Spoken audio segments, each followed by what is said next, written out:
All right. I'm going to go ahead and get started. I do have a couple of things to let people know. We will have some simultaneous interpretation provided for, let's see.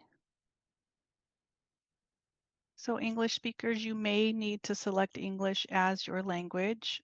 If you were accessing Zoom from a computer, click the globe icon located at the bottom of the screen and choose English.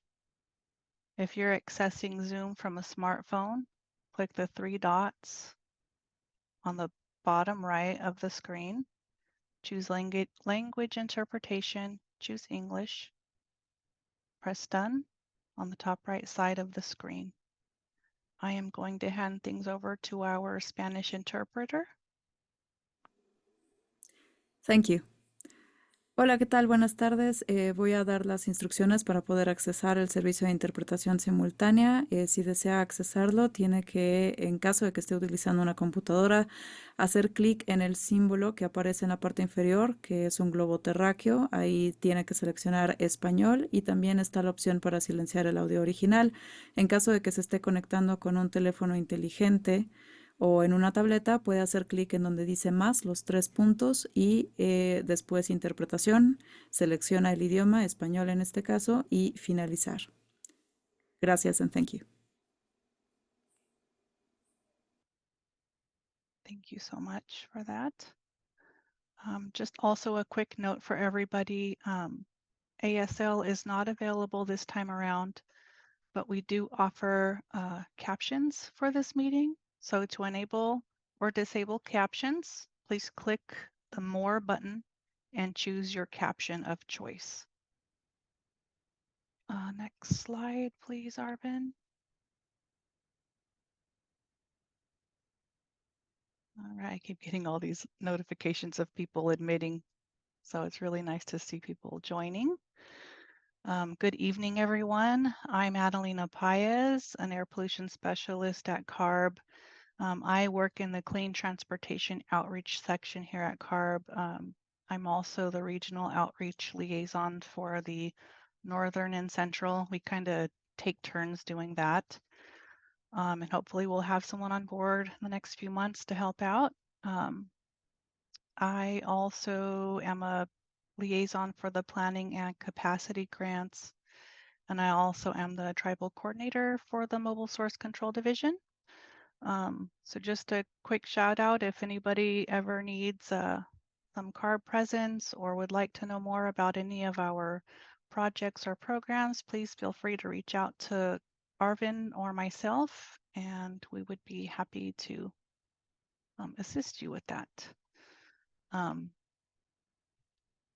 Let's see, I would also just really quickly like to take a quick minute to acknowledge our team of folks that help with the facilitation of this meeting. There's a lot that goes on in the background to make these public meetings run smoothly. So thanks everybody for helping out. I really appreciate it. I also want to take a second to introduce Jessica Monterosa.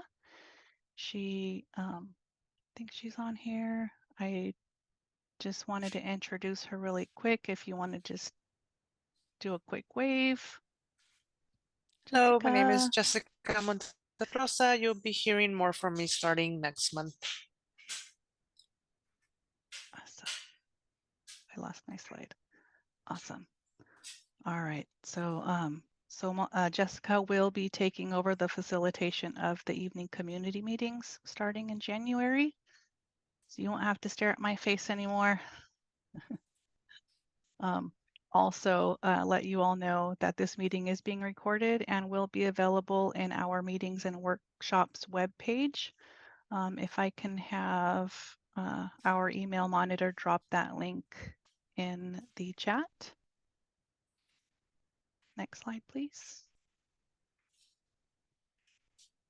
All right, just to go over our meeting agreements. These meetings are about community and sharing information. Our meeting agreements are here to alleviate challenges and are as follows. Be respectful. Let's be kind and create a comfortable space for everyone to share their thoughts and experiences. Take space and/or make space.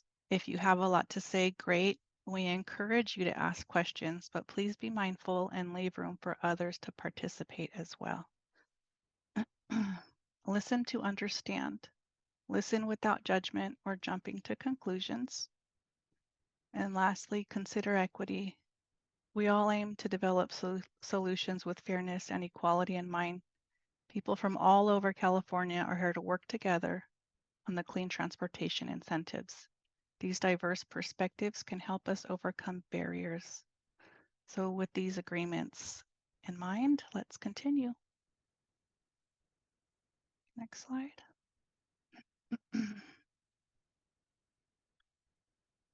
Okay, a little bit of background on our evening community meetings. So we do plan these to run along with our annual funding plan development process, which involves daytime public workshops and work group meetings on various incentive projects.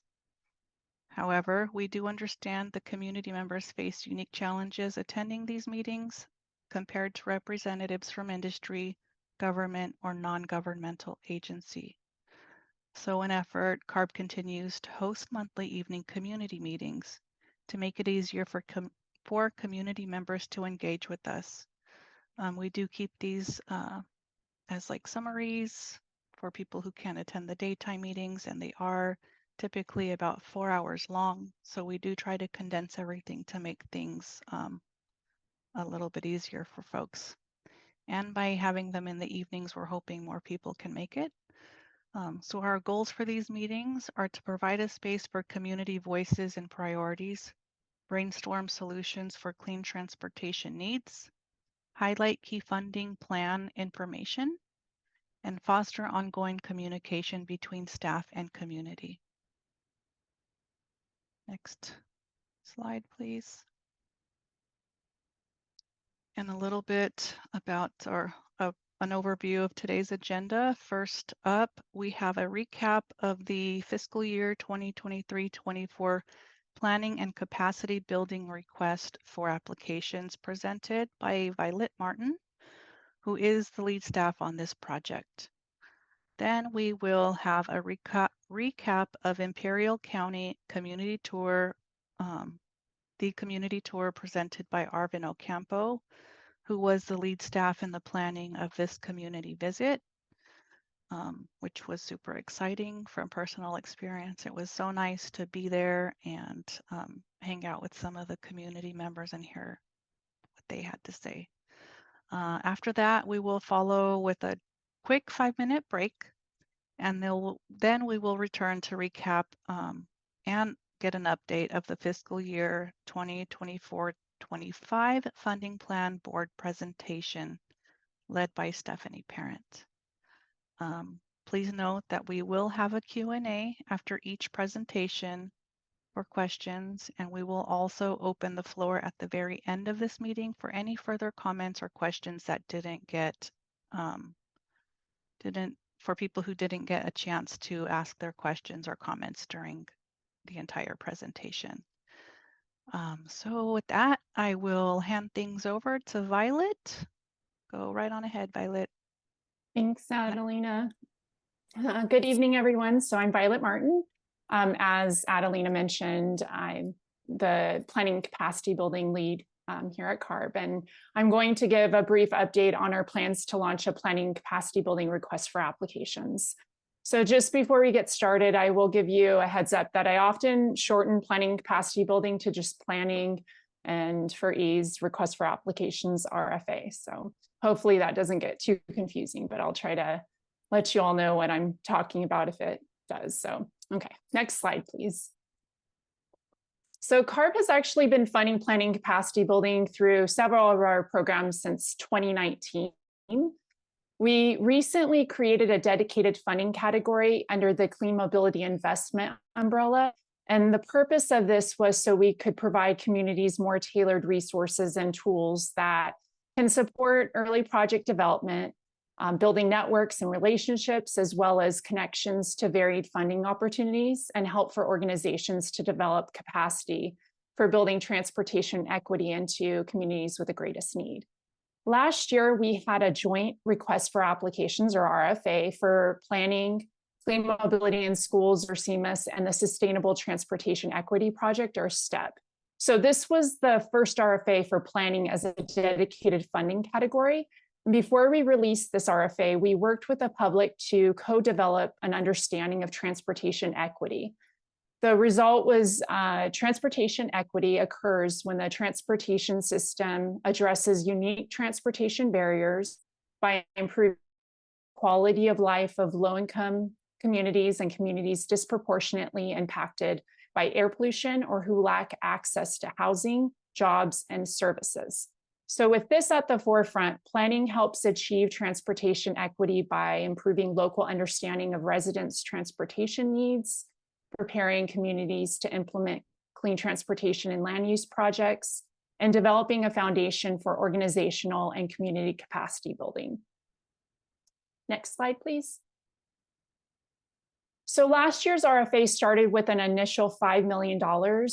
The joint competitive RFA for planning, CMIS, and STEP that I just mentioned resulted in CARB awarding 7 planning grants. So I'm just focusing on the planning side of things. So at the same time, CARB also released a competitive solicitation for a statewide planning and capacity building project administrator to oversee those planning grants, while also providing implementation support to planning, CMIS, and STEP grantees. Data for Social Good was selected to administer the $5 million, 3.1 million of which was for, or is for, the 7 planning grants that were selected. And the remaining amount is intended for the administrator's implementation activities, consisting of capacity building, administrative, and project implementation support to all those grantees and their partners for that matter. So the following year, CARB allocated an additional $10 million in planning and capacity building funding to support dedicated outreach, ongoing technical assistance, community capacity building, workforce training and development, and other critical community needs. The $10 million will support a new request for applications for 15 or more projects. Of this amount, $200,000 was used already to fully fund a project from last year's RFA, and up to $2.4 million will be used for the statewide administrator to oversee and provide outreach and direct application support. So this is mainly what I will share details on next. That leaves about $7.3 million remaining for this new request for applications, which, as I said, more details in the coming slides. But before I move on, I think we'll drop in the chat a link to our planning and capacity building webpage in case you're interested in a bit more background information. So next slide, please. Our proposed eligibility requirements for the new planning RFA build off of last year's RFA. So the main requirements that we are proposing, so I think I actually, hold on one second here, missed something. Sorry, I missed a slide here. So so the public feedback we will certainly help shape many of the particulars. But the basic building blocks of the upcoming planning RFA include the 7.3 million that I mentioned as being available, and that's for community-led planning projects, up to with up to 500,000 per project at most. And this means that we can fund 15 projects and maybe more if the average funding request is a little bit less than that per project cap. We're also making sure that outreach focusing on priority populations will be conducted in advance of releasing the RFA, and community support, including direct application assistance, will be offered throughout the application process and continued for the projects that are selected and end up implementing their effort. Next slide, please. So this slide outlines the anticipated timeline. We first presented this timeline in October with the acknowledgement that it is tentative and based on many factors, including public input. So in October was our first work group. We may hold more depending on public feedback, but we do not have anything scheduled as of yet. We'll continue to provide updates in these community evening meetings, though, that's for sure. So we're working on releasing draft eligibility requirements for public feedback, including input we received this evening. And then early next year, our planning and capacity building administrator will lead an outreach effort, and CARB will collect public comments on draft materials and release the final RFA. So I think with that particular timeline, we intend to select projects by in the summer timeframe. Next slide, please. So our proposed eligibility requirements for the new planning RFA build off of last year's RFA. The main requirements that we are proposing to carry over include at least 50% of the project area is in disadvantaged or low-income community census tracts. And this is per Cal EnviroScreen 4.0. Eligible lead applicants include community-based organizations, local government, and tribal governments. And projects consist of partnerships between groups implementing specific project tasks and stakeholders with different skill sets and expertise. The main goal of eligible projects is that they increase transportation equity, support greenhouse gas emission reductions, identify or address a community or school transportation need, support increased access to key destinations and services, build organizational and community capacity to prepare for and implement clean transportation solutions. So project categories can include education, outreach, and community engagement, as well as transportation plan development and workforce training and development. Next slide, please. So some of the general scoring and selection details include the following. CARB will select a team to review and score applications based on specific criteria released as part of the RFA. Applicants must meet eligibility requirements to be scored. And to signal some of our priorities for this funding, we are proposing extra points for projects where the lead applicant is a tribal government or a community-based organization. The project is located in a rural community, and also where the community has not received clean mobility investment or planning funds before. CARB will select the highest scored applications until all funds are awarded.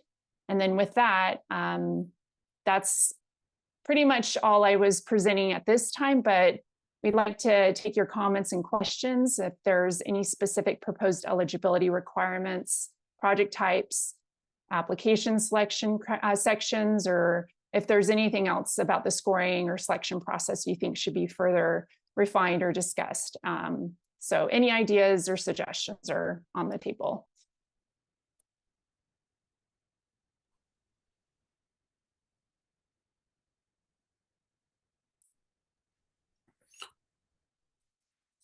Okay, good evening. My name is Robert Chester, and I'm a staff here at CARB, and I will be handling the comments and questions portion.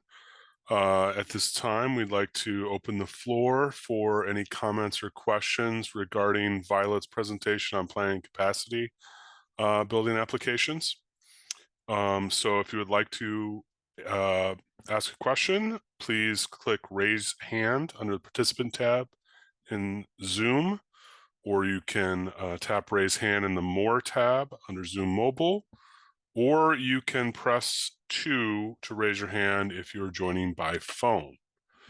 You may also email questions to cleantransportation.arb.ca.gov. That email is there on the slide if you'd like to email a question. Okay, so we'll see. Do we have any questions right now? Don't see any. No raised hands.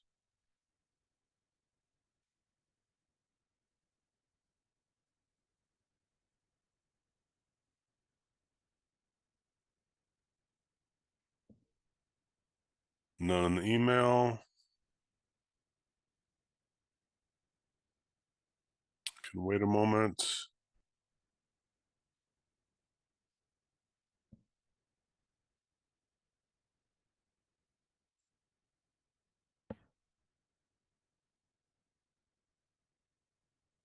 I guess we can proceed for now.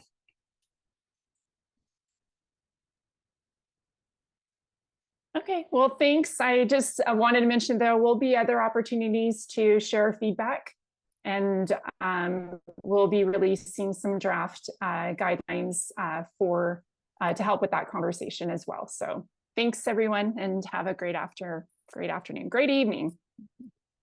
Thank you so much, Violet, for taking time out of your evening. Next up, we have Arvin Ocampo giving us the recap on the Imperial County Community Tour. Next slide, please. And go ahead and start your presentation, Arvin. All right, thanks, Adelina, and hello, everyone. I'll be recapping the Imperial Valley Community Tour. So on September 12th, 2024, CARB staff, partner organizations, and zero-emission vehicle equity task force members participated in the Imperial Valley Community Tour hosted by the community-based organization, Comité Cívico del Valle. The tour provided an in-person opportunity to gain insight about the transportation and environmental conditions experienced by residents in Imperial Valley and to foster informed, community-driven policy discussions. So first off, I want to take a moment to explain why CARB reaches out to community-based organizations to host CARB and invited participants. First off, the tours are important because they provide CARB staff and partner organizations the opportunity to travel to priority populations to gain insight about the transportation and environmental conditions residents experience. Second, the tours allow us to be there in person to listen to and learn about local priorities directly from community members. Third, the tours enable us to build relationships between community members, CARB staff, and partner organizations. These connections are key to fostering the exchange of ideas. Lastly, the firsthand experience offers valuable insights, eliminating the guesswork and making recommendations. It leads to more accurate, community-driven policy decisions, particularly those related to the annual funding plan, which is rooted in the real-life experience of the communities most impacted. So our tour took place in Imperial Valley, but where is Imperial Valley? Imperial Valley is in is a region in Southern California near the U.S. and Mexico border. The image on the left shows a map of the 7 Southern California counties with Imperial County highlighted, indicating its location. And then the image on the right shows an overview of Imperial Valley, which is located in the southern end of the Salton Sea, and its proximity to other notable cities. To other notable cities in SoCal, including LA, San Diego, and Palm Springs. All our stops took place in the cities of Imperial and Calexico. So tour attendees visited 7 key locations in the cities of Calexico and Imperial, which were the groundbreaking ceremony, EV charging hub at Calexico Crossings, Calexico Border Wall, the current Calexico Transportation Hub, the future Calexico Transportation Hub, Comité Cívico del Valle chargers at Calexico City Hall, Calexico High School ZEV program, and the Imperial Valley College Lithium Industry Force Training Program. So en route to our first stop through a sea of agricultural production, Comité Cívico del Valle's executive director, Luis Olmedo, set the stage explaining how the region has long suffered from limited investment. Imperial County faces significant challenges, including limited access to healthy food, high pollution levels, and extreme heat. Despite its agricultural abundance and a major economic industry in Imperial Valley, many people who live and work in Imperial Valley rely on discount grocery chains with limited access to higher quality food. Ironically, this has resulted in Imperial Valley being both a food desert, where affordable, nutritious food is scarce, and a food swamp where unhealthy options like fast food is very accessible. Luis explained that the limited investment in the region restricts access to essential services like healthcare and groceries and makes transportation very challenging for residents. So our first stop was the groundbreaking ceremony for Veterans Energy Services Company at the EV charging hub in Calexico, a strategic border town with high traffic volumes. The Calexico Crossroads EV charging hub will be a key infrastructure addition supporting zero-emission vehicles and reducing the carbon footprint associated with long border wait times. It will feature 480 kilowatt DC fast chargers and 4 level 2 EV chargers. Future plans include the addition of a 400 kilowatt DC fast charger for medium and heavy duty vehicles. And the facility is scheduled to be up and running by late November 2024. So key takeaways, the importance of investing in sustainable infrastructure to support the growing adoption of zero-emission electric vehicles in the underserved Imperial Valley region. The infrastructure will support cross-border traffic, particularly those involved in commercial and long-distance travel. This project not only sets a precedent for other border towns, but also reflects a commitment to a cleaner, greener future. Lastly, the project aims to reduce range anxiety for those visiting the area from surrounding areas such as Arizona, San Diego, and Palm Springs area by providing passenger vehicle charging. Our second stop was at the border in the city of Calexico, where we learned about federal investments made to install hostile infrastructure with the intention of deterring people from crossing the border. Luis mentioned that the investment is ineffective when compared to other more advanced technological methods available. And it's safe to say that this was not a local priority and that this type of investment is not the infrastructure that is more top of mind for many of its residents. Some key takeaways here were that there are other top of mind concerns that need to be addressed, such as the daily pollution generated by passenger vehicle traffic at the border. In both directions, vehicles can idle for up to 3 hours, contributing significantly to air pollution. CCV staff have witnessed bumper-to-bumper traffic from the US side into Mexico, extending up to 3 miles. Our third stop, we drove past the existing unofficial transportation hub that is used by residents and the influx of riders generated by farm workers. Here, CCV staff pivoted the conversation to the types of investments opportunities that are more top of mind for the community. CCV shared valuable insights about the activity in this busy border town, and we learned about the upcoming Imperial County Calexico Intermodal Transport Center, short for ITC. Some key takeaways here were that farm laborers often start their day as early as 2 in the morning, cross the border, and catch up on sleep while waiting for a bus to take to work at the transit hub seen here. Many non-driving farm workers cross the border daily from Mexico to work in Imperial Valley's fields, and informal ride-hailing services are a common practice where it's typical for strangers to offer rides to those in need of transportation. Our fourth stop was at the Calexico City Hall. Here, we got to learn more about the Future Intermodal Transportation Center, or the ITC, from the Imperial County Executive Director, who joined us to speak on the future features of the infrastructure project. A few things we learned about the future Calexico ITC was that ITC will be in a familiar area just up the street from the current and busy transit hub seen in the previous slide. ITC will provide important transportation services for helping non-drivers get around.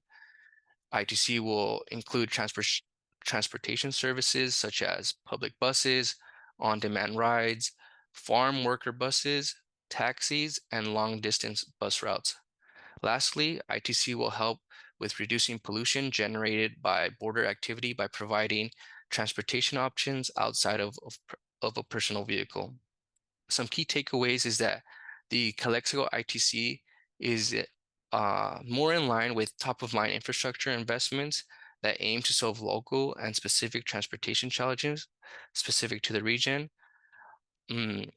ITC will also make important progress near the border by expanding cleaner mobility options for drivers and non-drivers, reducing greenhouse gases. A notable project was the car share pilot project, Calexico on Demand, as can be seen in the bottom left hand corner, which was a CARB Clean Mobility Options project grantee, which has already been a success in the region. Once the Calexico ITC is complete, it will house the Calexico on Demand.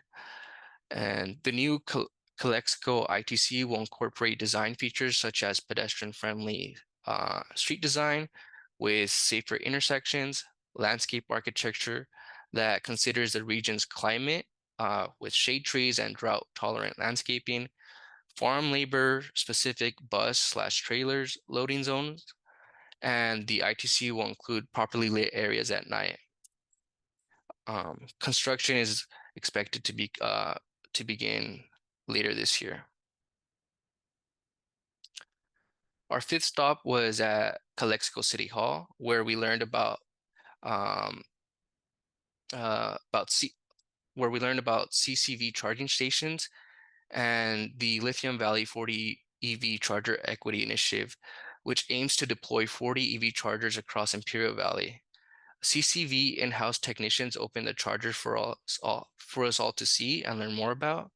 Some key takeaways here were the importance of having in-house technicians to maintain and repair the charging stations, which allows for problems with the EV chargers to be addressed quickly, often in minutes instead of days or longer. This mitigates having an outside company to find the time to come down to address the issue. We also learned that the political challenges have prevented EV infrastructure expansion, including a CCV planned investment in a solar canopy and safety cameras on site for the charging station.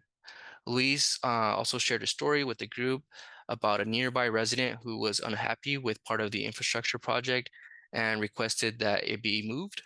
In response, CCV spent the day with the resident, listened to their concern, and agreed to relocate part of the infrastructure, which cost several $1,000s to do so. The decision for doing so was rooted in the idea of being a good neighbor and being attentive to the concerns of the community. Our sixth stop was the Calexico High School to learn more about zero-emission vehicle programs. We heard from Mr. Keith Fisher, a teacher at Calexico High School and the 2023 Clean Energy Champion Award winner. Mr. Fisher teaches students in the ZEV program about how electric vehicles are built. At the end of the program, students can take a test to earn their ASE certification. The ASE certification, or Automotive Service Excellence certification, shows that a technician has the skills and knowledge needed for different types of automotive repair and maintenance. This makes it an important credential for anyone looking to work in the automotive industry. Some key takeaways here were we learned about their zero-emission automotive program, where students gain hands-on experience with EV technologies through a learn-by-doing approach. Students work with real tools, models, and mini kits to develop the skills needed for working with ZEV technologies. Recently, a group of students completed an impressive EV conversion of a Volkswagen Beetle, showcasing the program's impact. This ZEV initiative at Calexico High School is preparing the next generation for careers in clean transportation industry. Many of Mr. Fisher's students have taken their skill sets they learned in the classroom and have landed careers after graduation. Our seventh and last stop was at Imperial Valley College, where we learned about their lithium industry workforce training program, also known as LIFT. This program is essential for training a skilled workforce to support the growing lithium extraction industry in the region, a critical industry for the production of batteries used in zero-emission vehicles. They currently offer certificate programs for plant operation and chemical lab technicians, helping to create the workforce needed for lithium extraction. Professors gave us a tour of the labs and workshops where students get hands-on experience with the curriculum, and participants got to see extracted lithium, a key component in batteries for zero-emission vehicles. Some key takeaways were that the dean is exploring dual enrollment options with local high schools to give students more access to vocational training through the LIFT program. And the demand for these credential programs is very high.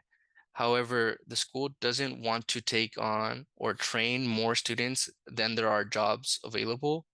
Unfortunately, the dean has had to limit enrollment to ensure lithium extraction can progress in the region. To wrap all of it up, we produced some final takeaways and lessons learned summarized into 3 categories. First one is access to services, economic and environmental challenges. The Imperial Valley faces significant economic and environmental challenges due to decades of limited investment. Residents contend with severe environmental issues, including air pollution from the Salton Sea and idling traffic at the border, as well as to extreme desert heat. These conditions exacerbate health and transportation challenges, particularly for non-drivers. Many communities, particularly in the northern region, struggle with inadequate access to essential services such as groceries and healthcare, relying on a bus service that runs only once a week. Without personal vehicles and a lack of mobility options, residents are further impacted by the dispersed development patterns of the region. Concerns over zero-emission vehicles, cost, range anxiety, and the lack of EV charging infrastructure in the region have also led to increased interest in other mobility options such as plug-in hybrids and conventional hybrid technologies. 2, scaling initiatives and successes. We observe initiatives with the potential to make a significant impact, and scaling these efforts could benefit more residents. A notable success was the potential for Calexico High School students to gain access to CCV's local EV charging infrastructure as part of their ZEB program. This access will help Calexico High School and Calexico Unified School District to continue to expand their curriculum. And 3, areas for improvement and next steps. While the tour was well coordinated and provided valuable insights, reducing the number to 3 to 4 stops and dedicating more time to community engagement and participant questions would enhance future tours. This would offer ample opportunities for collaboration and networking. CARB plans to organize additional tours with community partners, building on these insights to address the challenges faced by vulnerable communities in California. In conclusion, the tour highlighted the region's pressing need for targeted support and infrastructure development, especially as the community grapples with access, environmental, and economic challenges. Thank you all for listening. This concludes my recap of the Imperial Valley tour. On the left is a picture of the tour participants. I want to extend a special thank you to all the local leaders, staff, and partner organizations who made this tour possible. At this point, I'd like to hand it back over to my colleague, Robert. Thanks, Arvin. Appreciate that recap. All right.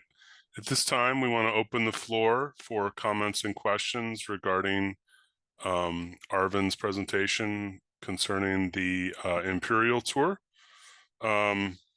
So if you have a comment or question, you can use the raise your hand function in Zoom under participant tab or the more tab.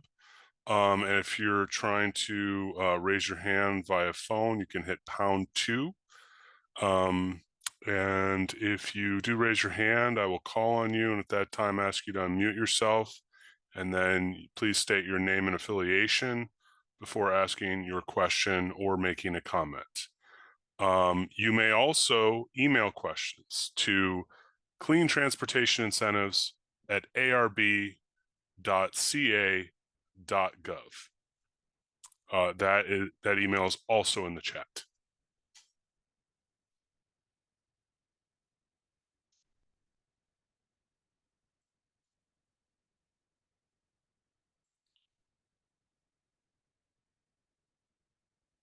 Currently don't see any raised hands. We'll wait a moment.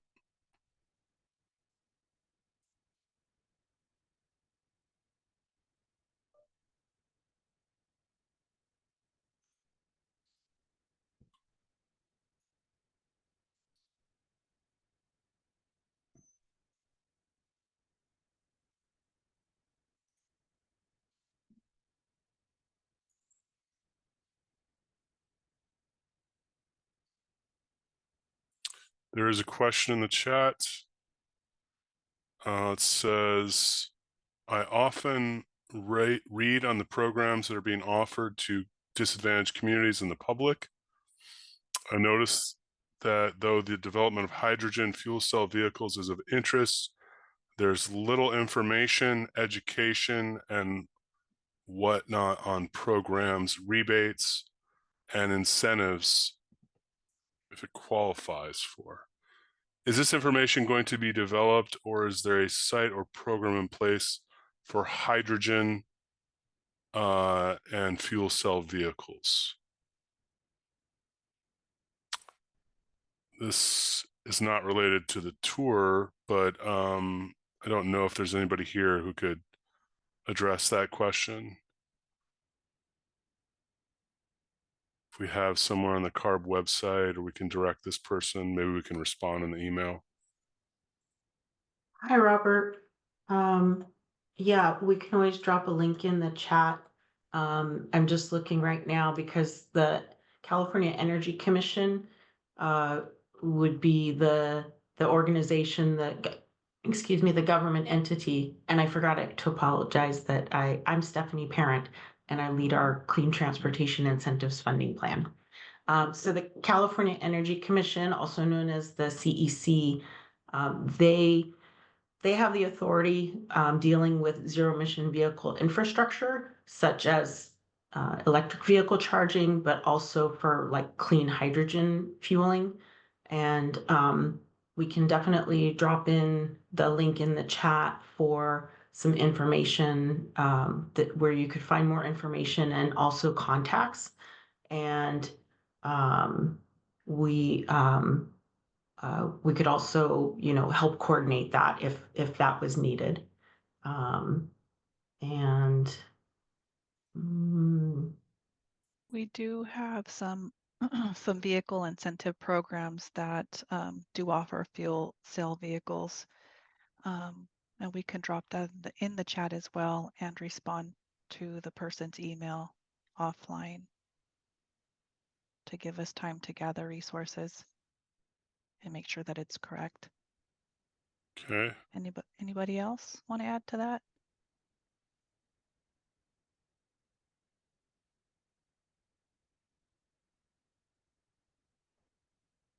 Okay.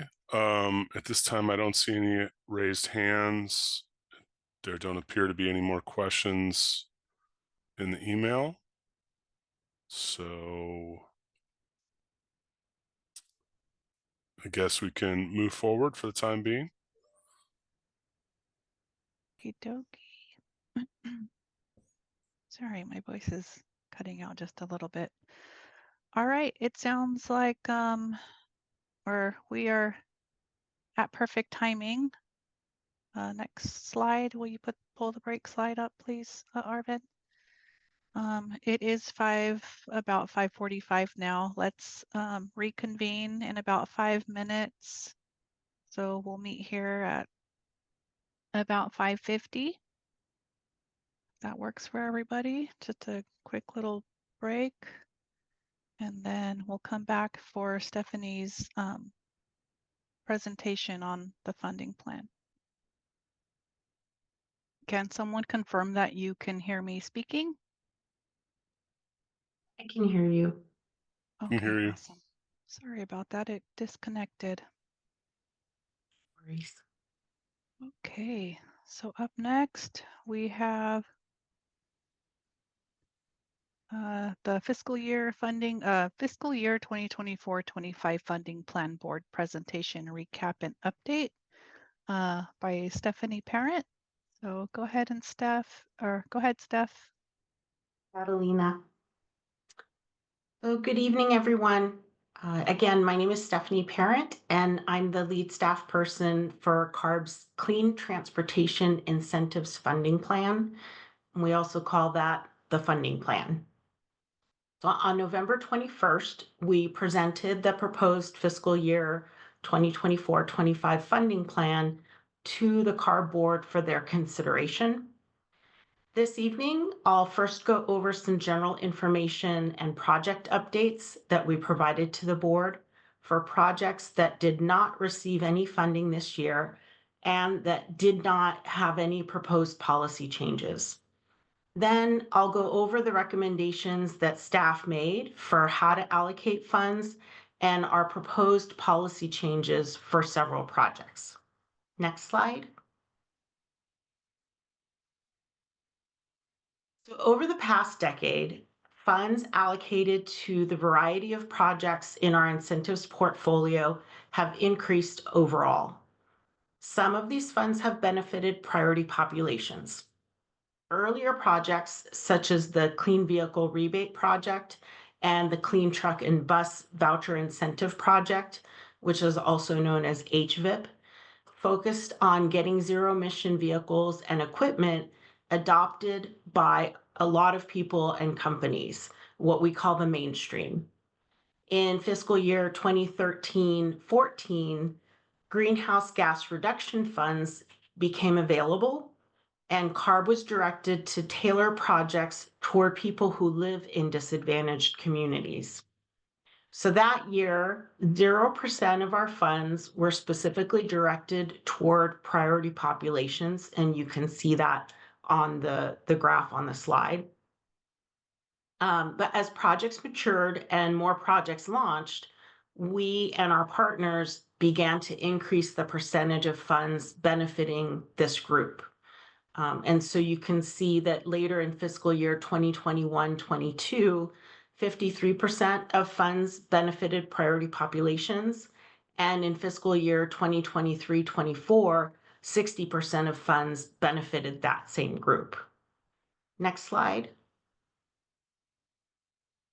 So this year, to develop the proposed funding plan, staff continued to expand outreach and engagement, such as these monthly evening community meetings and the annual Clean Transportation Equity Incentive Symposium. Staff also launched the Regional Outreach Coordinators Initiative throughout California, and this was to enhance awareness of clean transportation regulations and incentive projects and to identify transportation solutions. We again offered a funding plan community survey, analyzed the results, and are working to incorporate feedback into projects where possible. And staff continued to participate in the Zero Emission Vehicle Equity Task Force. In October, CARB and the California Energy Commission funded the annual Clean Mobility Forum, and that was presented by the Clean Mobility Equity Alliance. Lastly, throughout the year, CARB and its partners hold clean truck and bus showcases where fleet owners and operators can test drive the latest clean technology vehicles and off-road equipment. Next slide. Staff aims to implement the Zero Emission Assurance Project beginning next year, 2025. We provided the board with some information about the project criteria that's already been determined to date. The purpose of the Zero Emission Assurance Project is to assist lower income Californians reduce their risk of buying a used zero emission vehicle by providing a rebate or vehicle service contract for a repair or replacement battery or fuel cell component to project participants. Over the past year, staff has identified through our public process general project criteria, such as that vehicles must be a used plug-in hybrid vehicle, battery electric vehicle, or a fuel cell electric vehicle. There's also a limit of 1 incentive per vehicle, and there are some minimum vehicle eligibility requirements as well. One additional requirement is that the project be implemented by the Community Housing Development Corporation. This is a nonprofit organization, and this is through the Driving Clean Assistance Program. This will be accomplished in partnership with the Foundation for California Community Colleges, and the project has $10 million allocated to it from prior years. Now I'll provide an update on the California e-bike incentive project. Next slide, please. Over the past year, staff and the project administrator for the California e-bike project initiated a soft launch in 4 communities. They also proposed several small implementation changes based on lessons learned. The first 2 dark blue boxes in the top left of the slide show the needs-based project design that aims to support low-income applicants and provide an appropriate base incentive. The incentive amount ranges from $1,750 to $2,000. Applicants must be 18 years or older.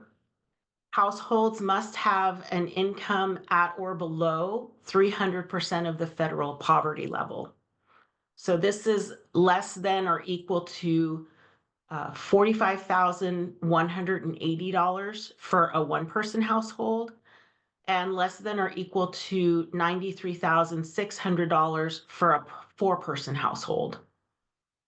Households that have an income at or below 225% of the federal poverty level, or if they reside in a disadvantaged community or low-income community, can receive an additional $250 for a maximum $2,000 incentive. The third dark blue box shows that e-bikes must be either class 1, 2, or 3, and that they must meet battery certification requirements. And this is the box in the top right of the slide. The bottom 3 boxes that are shown in light blue, those show implementation changes such as flexibility for applicants to customize their e-bike to fit their needs with items such as helmets, locks, racks, mirrors, and lights. The project administrator is also focused on additional outreach and education for participants as well as for retailers. We know there's a lot of anticipation for this project, and CARB is very excited to announce that the project will launch tomorrow, December 18th at 6 p.m. So you're welcome to visit the project website, which is ebikeincentives.org, for some information on how to apply and other e-bike resources. And staff will drop the link to that website in the chat as well. So now I'll go over the funding that we received from the legislature this year and how staff proposed to divide it among the various projects. Next slide, please. This year, CARB received just under $35 million from the Air Quality Improvement Fund through the legislature. Legislative changes in 2023 now mean that the air quality improvement funds can only be used to fund projects that reduce criteria air pollutants in the medium and heavy duty vehicle and technology space. Staff proposed to allocate these funds as follows: just under $15 million to each of the Innovative Small E-Fleet Pilot Project and the Clean Off-Road Equipment Project, and $5 million for the Zero-Emission Truck Loan Pilot Project. These projects were selected to receive funding this year because they are running low on funds and to ensure that projects have continuous funding and remain open when possible to avoid funding gaps. Next, I'll cover proposed changes to several projects as well as an update on one project. Next slide.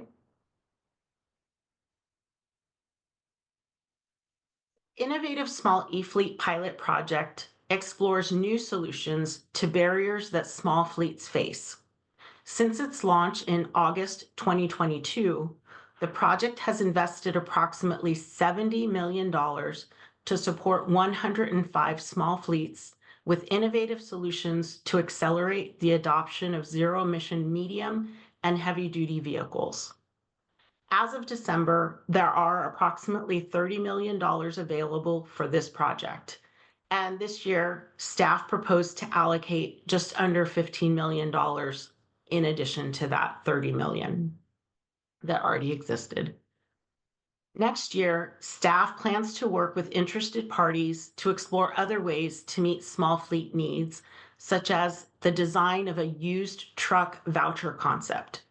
This would help to foster the market by reducing costs, supporting residual values, and the estimated residual values can be explained as the estimated value of an item over time. And the last item was increasing vehicle supply is what would be helped by this used truck voucher concept. So this could speed up the development of an affordable used vehicle market and provide small fleets more flexibility. Staff is also exploring other solutions such as insurance access and how to support the incorporation of zero-emission vehicles into fleet operations through advanced fleet management services. Now on to the Clean Off-Road Equipment Project. Next slide. Clean Off-Road Equipment Project provides incentives for a wide variety of zero-emission off-road equipment.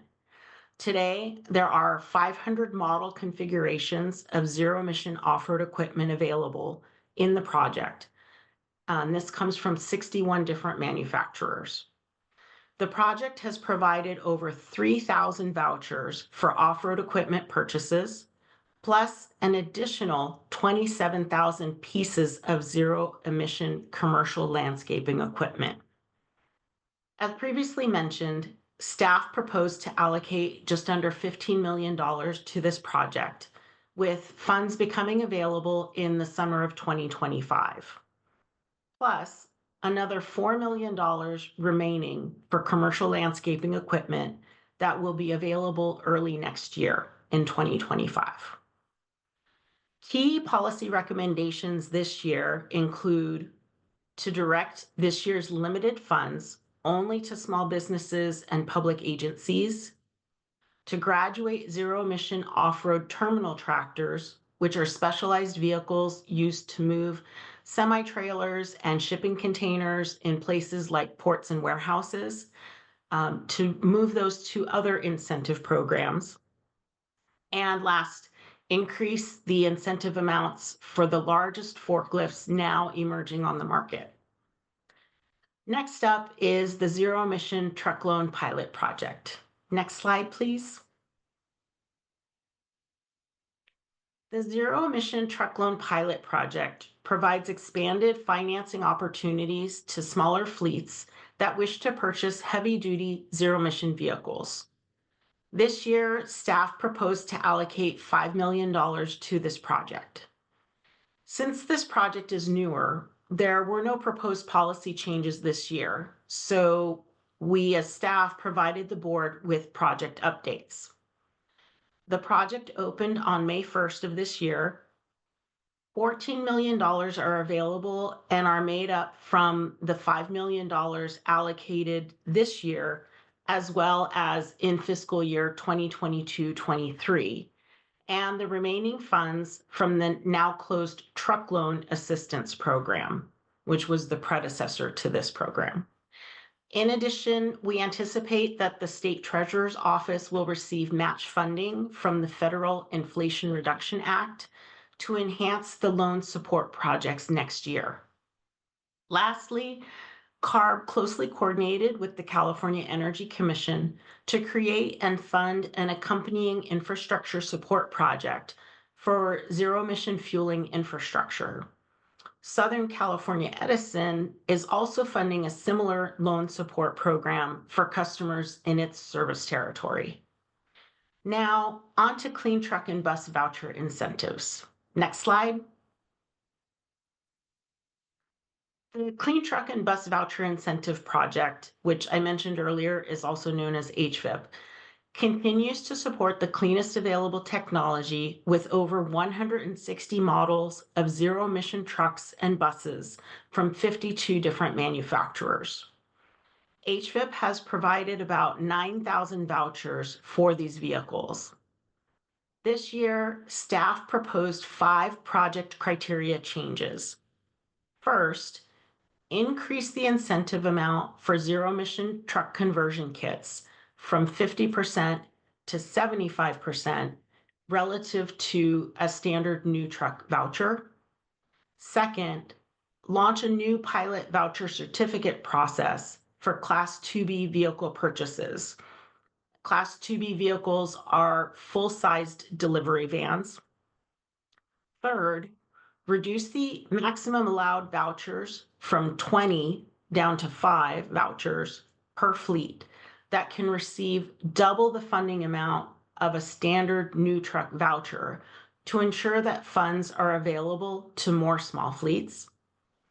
Fourth, provide a technical clarification of fleet size eligibility to align with the Advanced Clean Fleets regulation by changing the maximum eligible fleet size from 50 to 49, as previously approved by the CARB board. The HVIP fleet size limit begins on January 1st, 2025. And lastly, as the board directed at their October board meeting, staff continues to assess zero-emission truck pricing to determine why manufacturers sell Class 8 trucks, such as semi-trucks, at a higher cost in California than in Europe. Staff anticipates bringing a manufacturer's suggested retail price cap recommendation to the board in next year's funding plan that would apply to HVIP eligible trucks and buses. Next slide. Shifting our focus to light duty projects now. This year's state budget requires CARB to consider metrics when allocating future funding to both the statewide Driving Clean Assistance Program and the regional Clean Cars for All programs. Staff, in collaboration with other interested parties, proposed to modify the future funding allocations that secure funding for these projects. This slide's pie chart shows the percentage of total allocated funds that each air district and the Driving Clean Assistance Program would receive.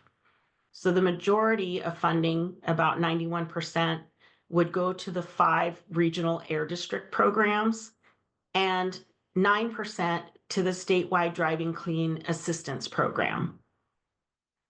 This ensures consistency and predictability of funding for all programs, allowing districts and the statewide project to adjust implementation to reflect funding realities. Though there's no new funding this year, having this future allocation system in place now, it allows us to act swiftly as the next budget is implemented. It also helps us and our partners more effectively advocate together for future funding for these programs. At this year's board meeting, we received several public comments and there was board member discussion regarding the possibility to shift funds from prior fiscal years from the statewide Driving Clean Assistance Program to the regional Clean Cars for All programs, should those programs run out of funds. It was determined that in the future, the CARB chairperson would have to approve staff's proposed allocations and that no funds would be put at risk and we would not jeopardize the implementation of the statewide Driving Clean Assistance Program. In the meantime, CARB staff is collaborating with Chair Randolph to determine other funding opportunities that may be available to the regional Clean Cars for All programs should they run out of funds. Next slide, please. My last slide is on the statewide Driving Clean Assistance Program. This program recently launched and is opening region by region with the plan to cover, to serve all of California residents just after the first of the year in 2025. So Imperial kicked things off in September with Region 1 shown at the bottom of the map, followed by Regions 2, 3, and 4 in October and November, shown on the right side of the map, and Region 5, not listed on the map, but is in the top left corner, just opened very recently. The map shows the 5 existing regional Clean Cars for All programs, as well as the last region that will open soon. And staff can drop a link to the DCAP Driving Clean Assistance Program website in the chat. As of November 21st, among the open regions, we've received nearly 200 applications that are in various stages of processing. Additionally, program administrators have held at least 3 ride and drive events among the regions collectively. The Community Housing Development Corporation, a minority-owned, community-based nonprofit, was selected to administer this program after a competitive solicitation. Their model aims to foster relationships with trusted partners in impacted communities by offering full-service financial resources to applicants. Public engagement has been positive, and community members continue to submit applications across the various open regions. That said, staff proposed to increase the loan cap amount for the financing assistance portion of the program from $30,000 to $45,000 to cover the full cost of the purchase price cap for eligible vehicles. The board approved the funding plan with the addition I mentioned on the last slide, that in the future, the chairperson will need to approve staff's proposed regional Clean Cars for All and statewide Driving Clean Assistance Program allocations. Now I'll hand it over to my colleague Robert to open up the question and answer session. Thanks, Stephanie.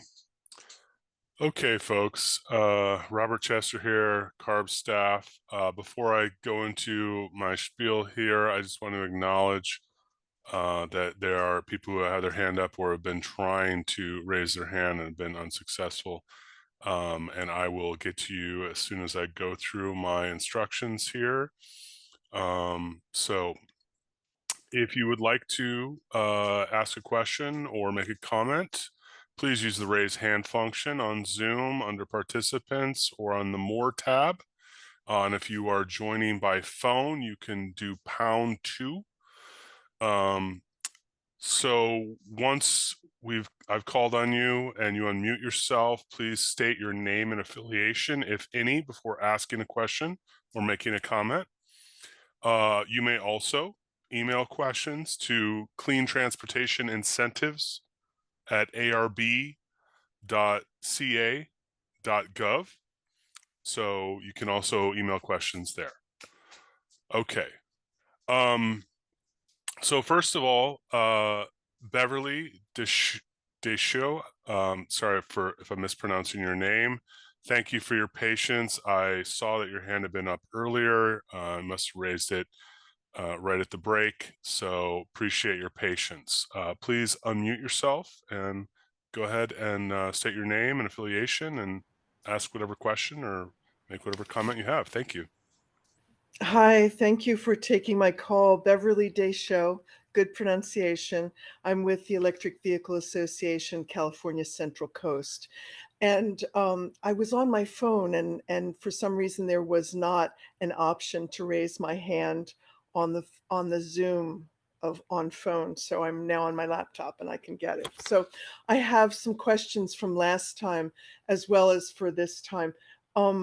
First of all, thank you for raising the cap. on the Clean Cars for All or the decap rather, I guess it is, from 30,000 to 45,000, because otherwise it just does not include most new vehicles, and we don't have enough used vehicles yet. So thank you for that. I'm wondering when exactly the Monterey Bay Regional Air District will have its implementation of the Clean Cars for All. And I'm wondering, so going back to the previous presentation, a couple questions that I have there. Why, I don't know how to say it. Why is CARB allowing, if in fact CARB has the ability to make such a determination? Why is CARB allowing for those trucks to be idling for 3 and 4 hours? It's really horrible. And coming back from Mexico is really disgusting. People's cars running, but in particular, the cars, excuse me, the trucks, the semis. Why are they being allowed to continue to idle? And let me see. I'm wondering what is the emissions problem from the Salton Sea? Is it just the emissions that it itself is producing, or is it coming from the extraction of the lithium? Am I going? Okay. This suggestion I want to make every time I have the opportunity, and I think that CARB should take the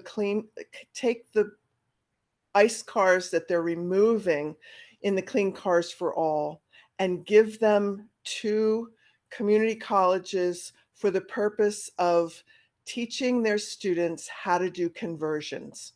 Not only would it, the vehicle could possibly be added to the college's fleet, or it could be sold to provide funding for the learning environment itself, for the teaching of how to do conversions and work on electric vehicles.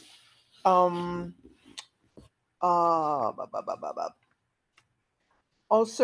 isn't it true that CARB has stopped giving any funding for what I call pretend hybrids, which are basically gas cars, and they're non-plug-in, and they are gas cars with a little electric car to give it a little extra mileage per gallon, but they're gas cars. And I thought that CARB had said, and maybe it depends on the programs, I thought the CARB had said they were no longer giving any financing for that. And I would definitely like to see that that does happen, because they're gas cars. They're not really hybrids. Okay, I think that's about it. Okay, thank you, Beverly. For your question about the Monterey Bay District, I'm going to hand it over to my colleague, Tiffany Nguyen. Tiffany? Hi, Beverly. Thank you for your question here. So I'm going to kind of parse out your questions a little bit. So I will take two of those. So I will go ahead and address your Monterey Bay CC48 question, as well as the conventional hybrid one. So for the first question, as you may see on the Driving Clean Assistance Program, we are still looking at a target date of Q1 of 2025. We do not quite yet have a date at this point, but I do highly recommend you to continue to monitor the Driving Clean Assistance Program website for more concrete dates at this time. As for the conventional hybrids, your last question, we are phasing out conventional hybrids by the end of this year. We are working to, continue to take comment regarding plug-in hybrids.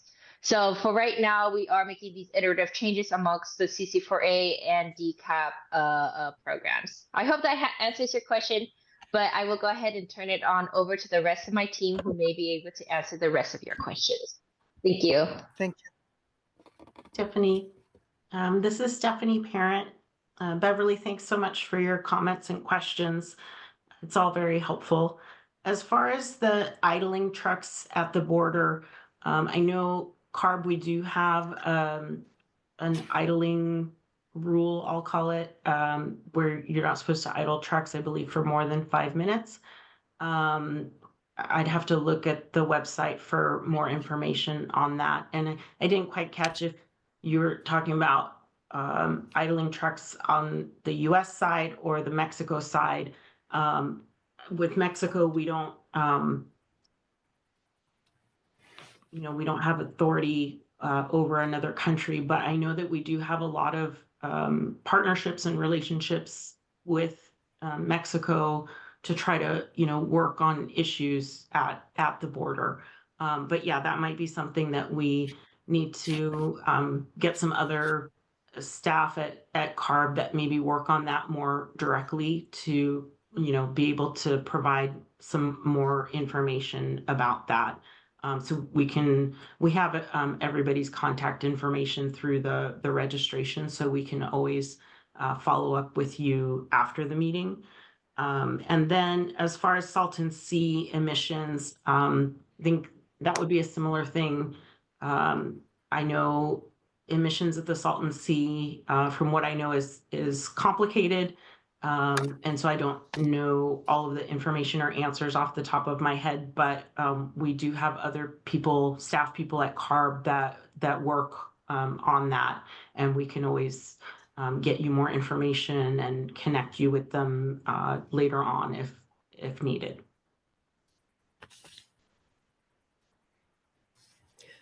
May I have a quick follow-up?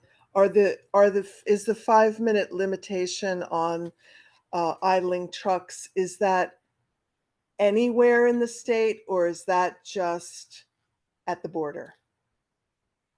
Don't know the answer to that off the top of my head. I think there's something for like at schools, but I think also outside of like residences. So I think it would cover the entire state, but I wouldn't say at this point, don't quote me 100% on that. I'll have to look up the website and information and provide that to you later.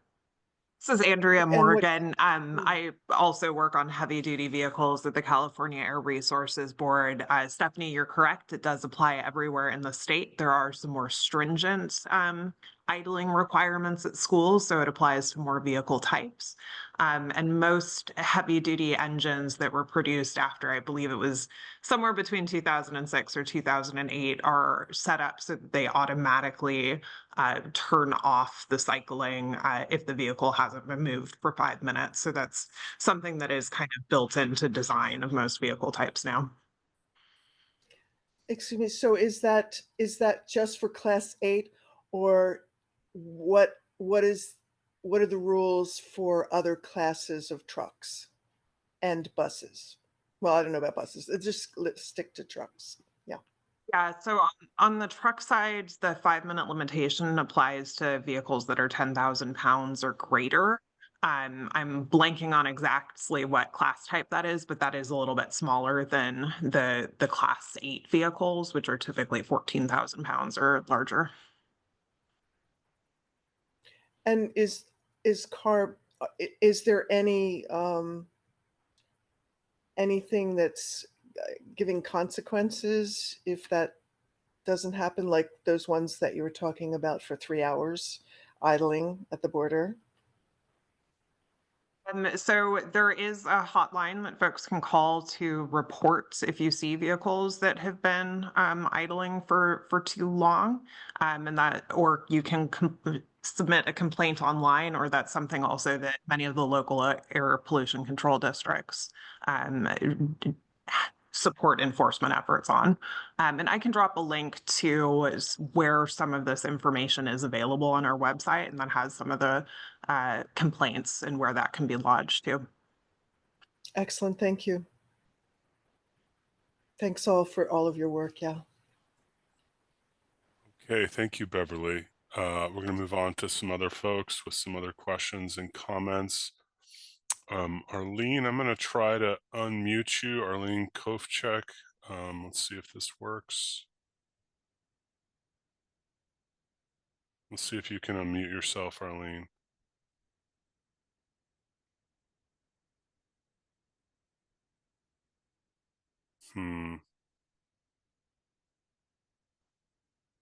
not succeeding here. Not sure what the issue is, if it's on your end. Okay.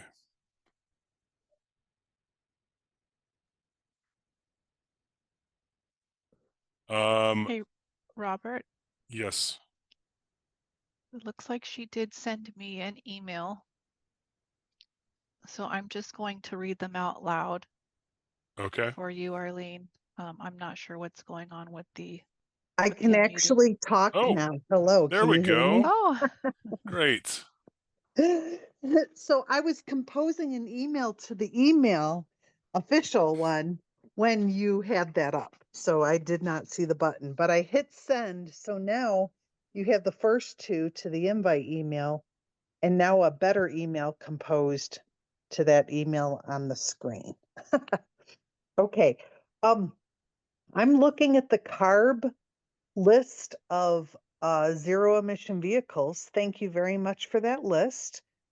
And I would love to have a pull down so I can filter it to hydrogen vehicles only, and then another pull down to further filter it to trucks, hydrogen trucks, and box trucks that are hydrogen. Right now, I know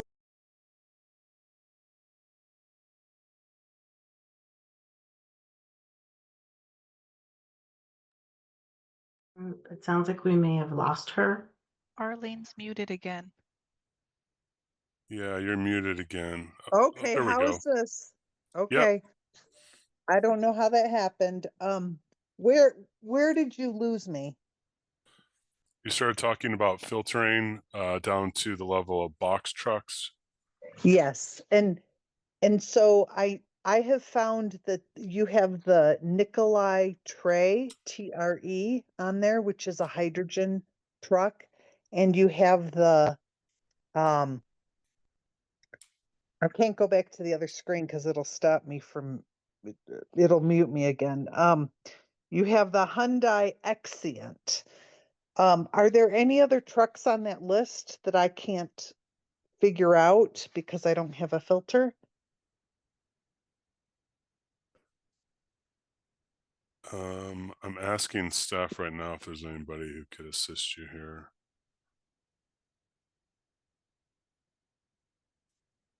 And also, while they're looking at that, hydrogen refueling is really needed in Roseville, California, and Citrus Heights, California, where they used to have a hydrogen refueling, but now they don't anymore. So, to help with this hydrogen highway that eventually will be, going out I-70 and I-80 to the East Coast of America, eventually, is it are there big steps or just tiny steps in that direction to getting hydrogen refueling stations? This is Stephanie Parent. I'm not sure that we have anyone on the line in this meeting this evening that could directly answer your question, but we can definitely find the appropriate person to follow up with you to be able to answer your question. And as far as the hydrogen fueling infrastructure in the two places that you mentioned, we would have to reach out to the California Energy Commission since they handle all of the infrastructure for zero emission vehicles, whether it's hydrogen, whether it's electric vehicle charging. And so we can get you connected with them so that you could find out more information about that. Hey, Stephanie. Just Yeah, go ahead. I could just add something. Great. So if we're talking about for heavy duty vehicles, like those trucks, those box trucks you mentioned, if you look at the HVIP catalog, you can filter for hydrogen.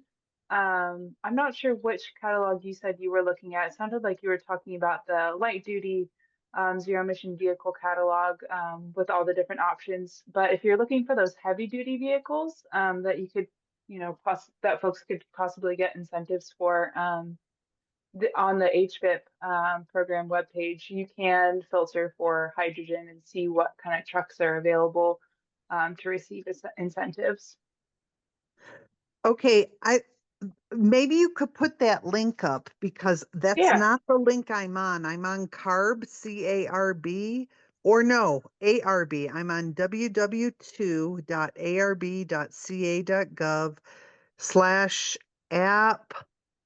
It cuts it off. And there's this pull down of like all these BDV or, all those Chinese electric vehicles. Yeah, But sorry. the hydrogen are mixed in with it. Slash The link sounds like the link was just put in the chat. Okay, let me look. So this is Yeah, the so one look that for the is link with California HVIP, I believe is the right one. Yes, sadly, all it says is a big, huge dot saying done speaking, so it won't let me look at that till I'm done speaking. Okay. But thank you. I'll look later. Yeah, and if you have questions, we can help get you in touch later to the staff that might help provide some clarity on that. Just to be clear, I think this was the list that the Advanced Clean Fleets program just released. But we can take these comments back and figure out how we can sort for hydrogen. That sounds great. And yes, it does say October 1st, 2024. So that's very new. I also notice it says years of production for 2023 and 2024. When will they update it for 2025 vehicles? I actually don't know, but we can certainly get back to you on that. I know, as you said, they just released that list. So I don't know if they're waiting till the end of 2025 to release the next list, but we can get back to you. That sounds great. And then my last question is, Beverly's questions were awesome. And to add to that, why not have those kids who are switching in vocational classes who are learning how to change an ICE combustion engine vehicle to electric or hydrogen? How about have them also work on snowmobiles to change gasoline internal combustion engine snowmobiles over to electric? Because like Michigan Tech teaches a class on how to do that now. I'm sure California could do the same. And you would have a lot of people that want to do this. And the type of people that want to do it are not the ones racing around all day on their snowmobiles, but they live at a high elevation place where their driveway might be a mile long, or maybe not their driveway, but in the neighborhood where they can safely park their car is a mile from their house. So that's a 2-mile round trip. So all they have to do is plug it into their solar panels at their house. And those kids would have a lot of people wanting to buy those electric snowmobiles. And the beauty of this is it's easier to convert a 1974 snowmobile than a 1983 snowmobile due to the electronics. So it's a perfect, easy thing to work on. Very interesting wrinkle. Thank you, Arlene. Appreciate it. You're welcome. Okay. Thank you. Okay. You're very bye. welcome. Gonna move on to Javon Garcia. Javon, go ahead and unmute yourself and state your name and affiliation. Ask your question. Good to see you, Javon. Hi, everybody. Hopefully you can hear me. Javon Garcia, SFMTA. Thank you for the presentation, Stephanie, and everybody else. Apologies, I am asking a question that was not covered today, nor in this funding plan. So sorry about that. But I'm wondering specifically about clean mobility grants, the STEP grant in particular. I'm leading a project that is STEP funded, so thank you. But I wanted to ask a kind of multi-part question. First, is the STEP grant, the way it's structured, is it intended to be kind of like a one-time funding grant or something that previous recipients can apply for in future funding cycles? That's the first part. And then I guess depending on that answer, I'm wondering if projects are evaluated differently depending on which phase of implementation they're in for the solicitation process, and or if you have any resources or opportunities that you know of, other state grants that are more designed for continuing or operational elements of projects. So sorry, that's a lot. Kind of three parts of the question. Yeah, thanks. Thanks, Javon, for your question. Oh, I think I see Sam unmuted himself. Hey, Javon. Good to hear from you again. Good to see you. Right now, there is no funding that's available for adding on to STEP projects. We have added funding onto previous mobility projects in the past and we do it through our public work group process for the funding plan each year. I'm not aware of any other grant programs through the state that are applicable towards the types of projects that fall under STEP, though. We hope to get additional funding in future years, but it really depends on the budget and the legislature allocating funds for it. Once we do get funds, as you know, and others who may, through the funding plan process, we do have the ability to recommend to our board to provide funding to projects that have already been funded in the past. Hopefully that answers your questions.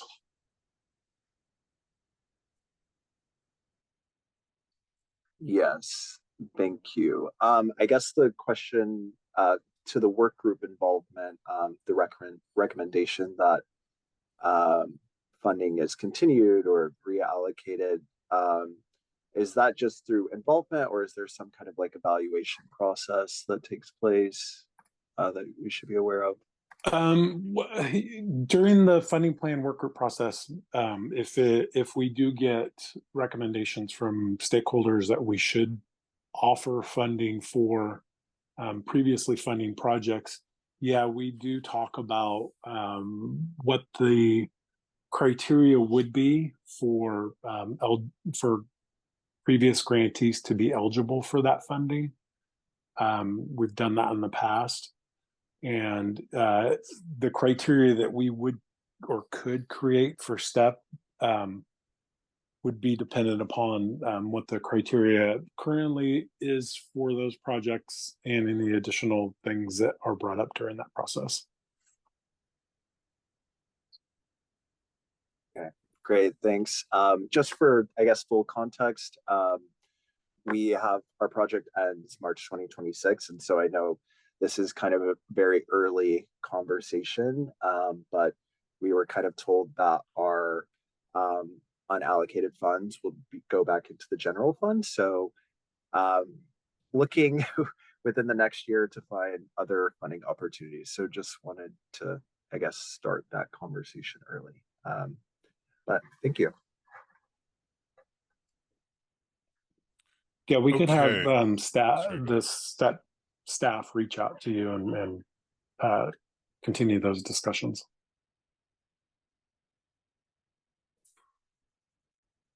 Okay, thank you, Javon. Thanks, Sam. Next, we have a question from the email regarding ZAP. Actually, the first question is requesting slides. There's a link in the chat to the slides for this meeting. And then there's a question that would like clarification on the partnership with California Community College Foundation for the ZAP program. What role do they play in this program? I'm going to hand it over to my colleague, Michael Litwin, who will tackle that. Hello, my name is Michael Litwin, and I'm one of them lead on the ZAP program. As far as FCCC or the CA Community College Foundation and how they are working with ZAP, they are a potential partner with California, with the CHDC, which is the program administrator for the DCAP program, which is, I'm sorry, and I cannot remember their acronym exactly accurate, what it is, but they are in contract negotiations, and until they finalize that, they are a potential partner, and their role in the program will be more defined after the contract has been executed between the two partners. So on that part, I can't comment until they have executed that contract. Okay, thank you, Michael. All right, our next person with their hand up, Nathan Okawa. Nathan, please go ahead and state your name and affiliation and ask your question / make your comment. Thank you. Thank you, Robert. I'm a owner of a hydrogen fuel cell Mirai since just this past August. I live in the South Bay of Greater Los Angeles in Gardena and Torrance. I initially considered the Mirai, and then I decided not to because of the negative publicity earlier this year regarding the difficulty owners were having finding hydrogen. However, I reconsidered following the announcement of California's receipt of federal funding as a hydrogen hub and the creation of the California Arches program. In addition, there are statements on the CARB and the Energy Commission websites that they're supporting the adoption of zero-emission hydrogen fuel cell electric cars by expanding the network of refueling stations throughout the state. And on the CARB website, it says zero-emission vehicles, hydrogen powered fuel cell vehicles play a significant role in reducing California's greenhouse gas and smog emissions. So there's a lot of support there. And so I did purchase a Mirai. Since the Mirai was marketed in 2015, thousands of Californians have taken up the challenge of being trailblazers, as Toyota calls Mirai owners, not including Hyundai, Nexo, and Honda Clarity and fuel cell CRV owners. And California is in fact the largest market for the Mirai in the world. At a recent Toyota customer appreciation event that I attended, I spoke to somebody that's on their third Mirai and another person with 4 Mirais in their family. I realized that the Air Resources Board doesn't hear very much from fuel cell EV owners. So I'm kind of advocating for us. The hydrogen fuel cell shortage in 23 and 24 led to a tripling of the cost of hydrogen, with the cost being between $30 and $36 per kilogram, with no relief in sight. Fuel allowances provided by the OEMs have been exhausted far more quickly than anticipated, and people are suffering. Sometimes they can't refuel their car because of shortages, or once their fuel cards have been exhausted, then they just give up their cars. They turn it in or sell it at a loss. From my understanding, heavy-duty hydrogen fuel is being provided at a cost of between $5 and $10 per kilogram. That's what I understand. Construction of additional fuel stations and all the public discussion has now shifted towards heavy-duty fuel cell stations. And this is just my opinion, but light-duty fuel cell EV owners feel neglected by CARB and the CEC. And there's a great deal of animosity toward the car manufacturers and a lot of negative publicity in social media toward fuel cell EVs and hydrogen in general. That's, you know, causing a decline in the adoption of fuel cell vehicles. And I have to tell you, I love my Mirai. It's the best car I've ever had. Light duty hydrogen fuel cell owners and the fueling infrastructure needs continued financial support, as do EVs. And I have to tell you, I just purchased an EV and I charged it for the first time using a public charging station, and I sat there for an hour. So, you know, that's something I'm going to have to live with. But I can't stress enough the urgency of the need for relief for fuel cell EV owners, for the increased reliability of stations, the adequacy of the fuel supply, and some sort of price relief. This past weekend, you can go to the hydrogen fuel cell apps and you can look at the availability. And there's still a lot of stations in the greater Los Angeles area that are down. There was a lack of operational stations in I calculated 700 plus square mile area of greater LA, from like around the LA airport eastward and southward. Owners would have to undertake a 50 to 60 mile round trip drive to refuel their hydrogen fuel cell cars. Owners can't drive to work or take care of their families, so the people are suffering.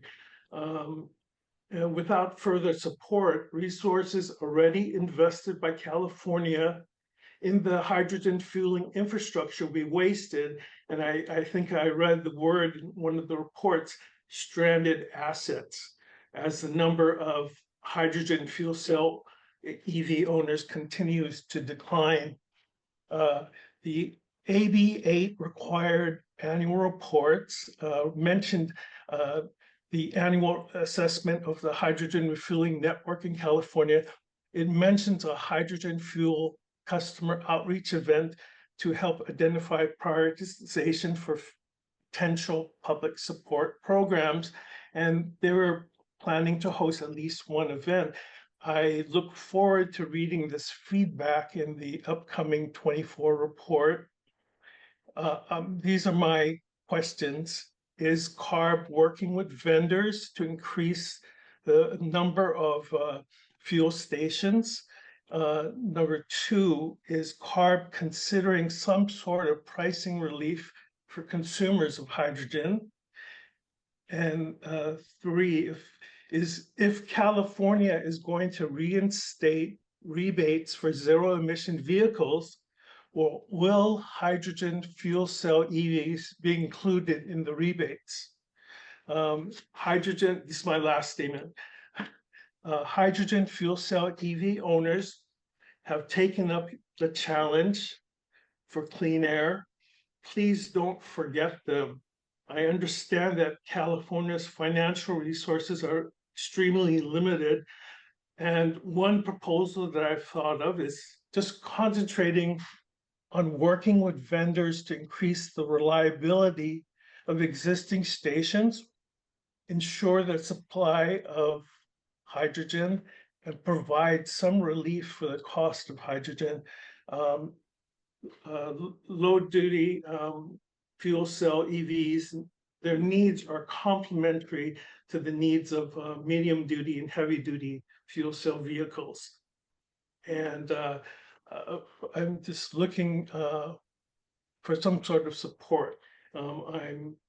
I joined a number of social media, and Toyota actually sponsors a Facebook group for Mirai owners. And there's a lot of, like I said before, there's a lot of animosity and negativity just because of the situation that's going on in California. And California was the largest market for Mirais. And if they can't succeed in California, then I don't know. It's kind of depressing. I look forward to your replies and comments. Thank you. Thanks, Nathan.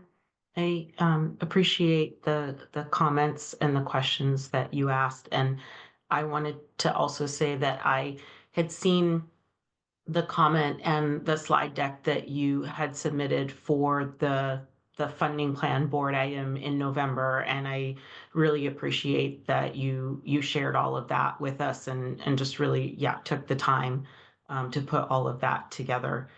And you know, I hear what you're saying and the frustration I can hear in your voice about how it's hard to find chargers for the hydrogen fuel and that they're not reliable and things like that. And so, you know, this probably again will be that we'll have to reach out to our colleagues at the California Energy Commission. So I don't necessarily have all the answers right now off the top of my head.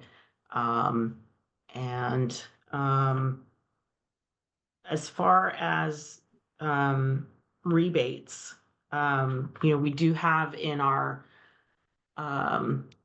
the Clean Cars for All programs, as well as the Driving Clean Assistance program. You know, we refer to vehicles as zero-emission vehicles because there are, you know, options for the electric vehicles and for the hydrogen vehicles. So there are eligible vehicles in those programs for those rebates. I mean, all of those rebates are, or those programs are, have like income requirements. But just to point out that we do offer vehicles. I think I missed what the second question was, but just, you know, getting the overall, it probably wasn't something I would be able to answer right now, but we can definitely follow up with you after and get in touch with our colleagues at other agencies as well. Yeah, it was just tying the price for consumers to the supply of hydrogen for the heavy duty the trucks and the buses, and especially as the supply of hydrogen improves, and I know that some green hydrogen supply has increased, but it may take arches, you know, a couple years before they can really ramp up the supply of hydrogen. So, yeah, the consumers, the fuel cell drivers really needs help because a lot of them are just, you know, giving up. Okay. Thanks, Nathan. I did write that down and really appreciate the comments and the questions. We'll follow up with you. Yeah, thank you, Nathan. Appreciate that. Okay, let's see. Beverly, you want to go ahead?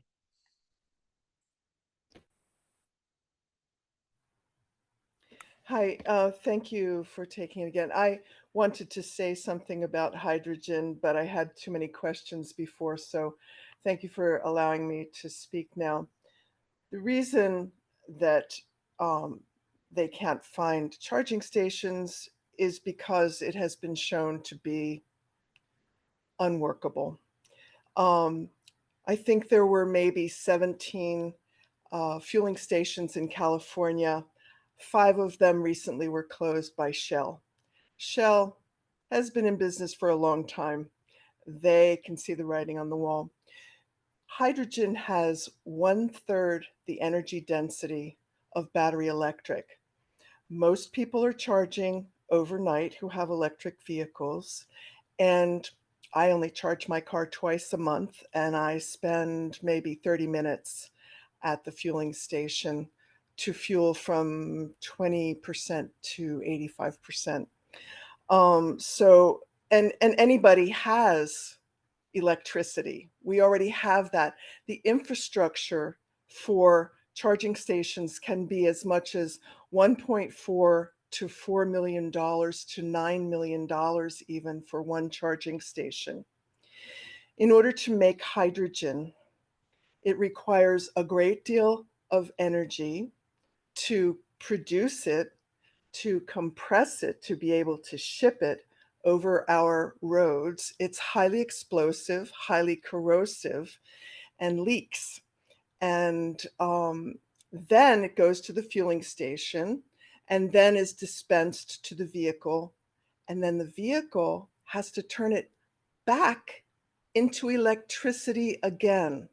My organization has been in existence since the late 60s and mostly composed of electrical engineers and other tech people. And anyone in my organization will immediately say, it's a lost cause. It is not worth pursuing. Currently, there are industries that are not able to electrify yet, so they rely on hydrogen that's already being produced. 95 to 98% of hydrogen that is currently produced comes from fossil fuels. It is not saving our environment. It is not. And that it is being, it has been established that electric vehicles have succeeded.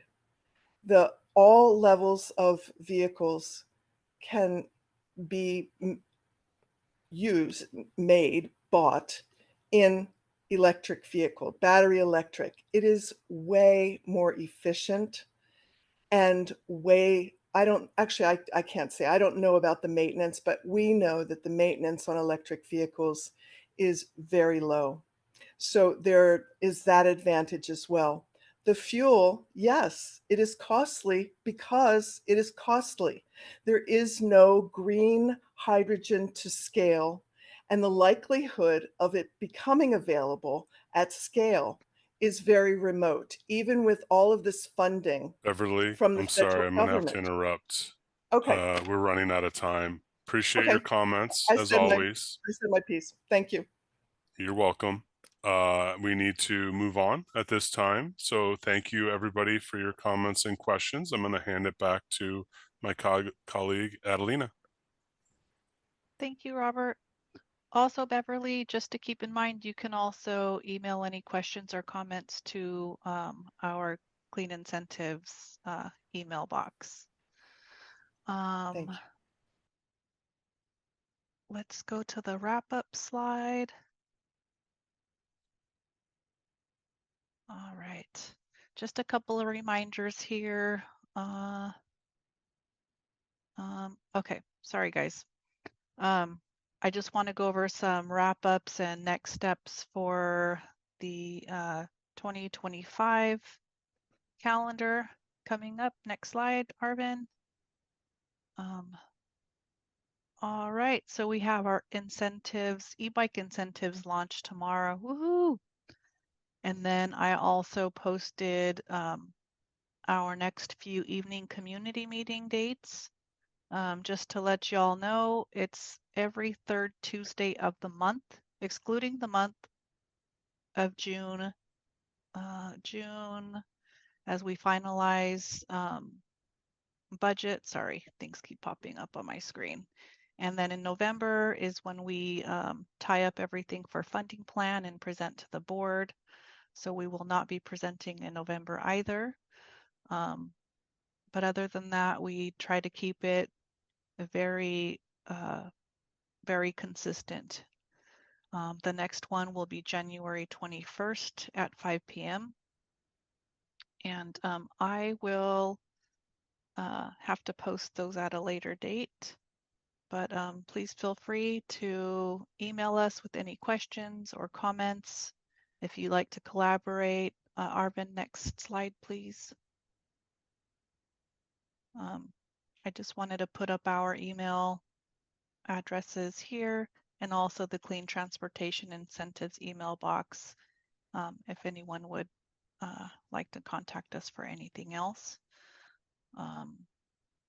And if you haven't already, please join our listserv so that you can get on our email invite list so that you can get notifications about any of these projects or programs that we've talked about throughout this year.